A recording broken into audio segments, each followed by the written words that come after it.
దారం తెగిపోతుందని ప్రాబ్లం తోటి వచ్చిన రైతు మన దగ్గరికి వచ్చిండు. చేను ఇక్కడ నుంచి ఇటు తిరిగే లోపు ఇక్కడ వచ్చి దారం తెగిపోతుందని వచ్చిన తర్వాత మనం చైన్ టైట్ ఉందని కనుక్కున్నాం.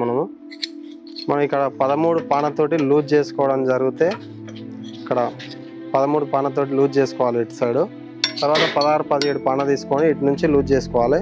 అడ్జస్ట్ చేసుకున్న తర్వాత మనం ఒకసారి అటు ఇటు అనుకోవాలి. లూజ్ అయినాక చైన్ లూజ్ అయినాక మనం అడ్జస్ట్ చేసుకోవాలి. మళ్ళీ ఈడ 16 పానతోటి అడ్జస్ట్ చేసుకోవాలి. మనం ఈడ 13 టైట్ చేసుకోవాలి మనం ఇక్కడ సైడ్.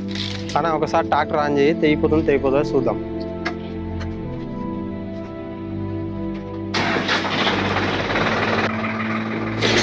ఆడొచ్చు.